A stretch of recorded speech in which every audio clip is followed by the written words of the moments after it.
Ini ada kiriman kisah dari Bu Tuti. Saya tidak bisa sebut nama daerahnya karena alasan nama baik daerah. Jadi Bu Tuti ini mengaku menggunakan pesugihan. Bu Tuti ini membuka warung kelontong kecil-kecilan awalnya. Karena sepi sehingga dia memilih menggunakan pesugihan. Dan benar saja, tak butuh waktu lama, dia pun sampai bingung kekayaannya melejit pesat. Warung kelontong kecilnya menjadi minimarket yang ada di beberapa cabang daerah. Dia pun merasakan kemewahan instan. Tapi, setelah 2 tahun hidup dalam kemewahan yang tak wajar, suaminya Pak Wartu mendadak jatuh sakit. Bukan sakit biasa, tubuhnya kurus kering seperti dililit akar pohon. Kulitnya pucat kehijauan dan matanya kosong menatap langit-langit. Dokter tak menemukan penyakit apa-apa, tapi tiap malam ia menjerit ketakutan.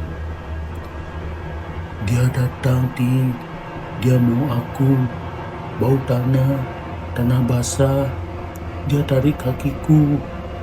Pak Wartu menggigil seperti habis ditarik dari kuburan.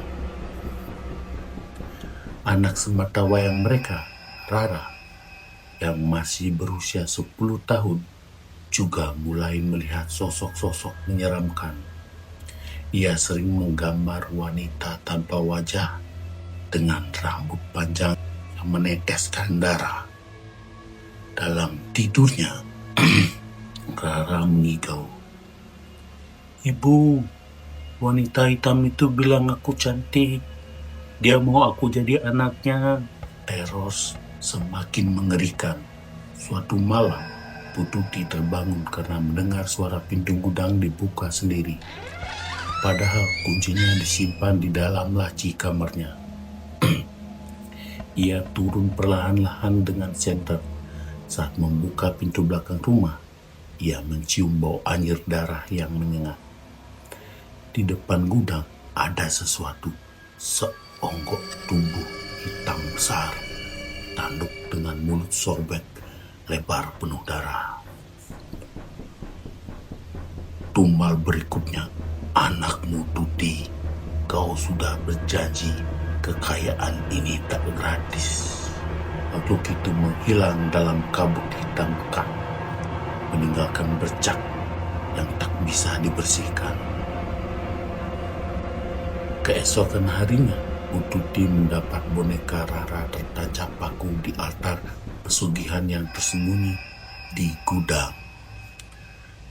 Di bawah boneka itu ada tulisan dengan darah.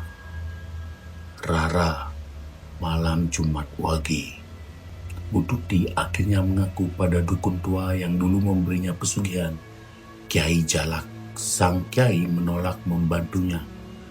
Kau sudah bersekutu dengan jin di gunung. Dia tak akan membiarkanmu bebas begitu saja, kata si dukun. Tapi Bu Tuti nekat. Ia membakar altar pesugihannya, menghancurkan sesajen, dan bersujud menangis meminta ampun kepada Tuhan. Malam itu, rumah Bu Tuti seperti neraka.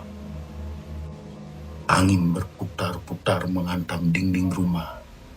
Rara mendadak melayang ke udara. Matanya putih dan dari mulutnya keluar suara berat.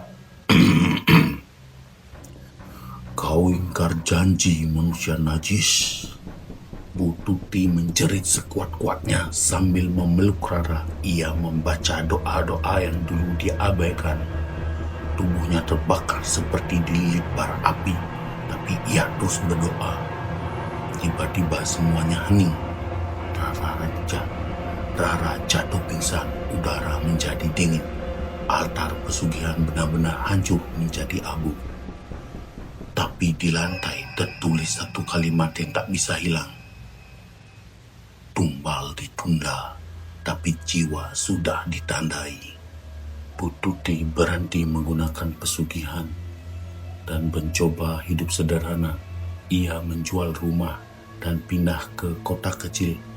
Pak Wartu perlahan pulih meski masih sering bicara sendiri. Rara sembuh, namun masih takut gelap. Dan Bu Tuti, tiap malam Jumat Wage, ia masih mendengar suara desahan dari luar jendela kamar. Tumbal ditunda, tapi tak pernah dibatalkan.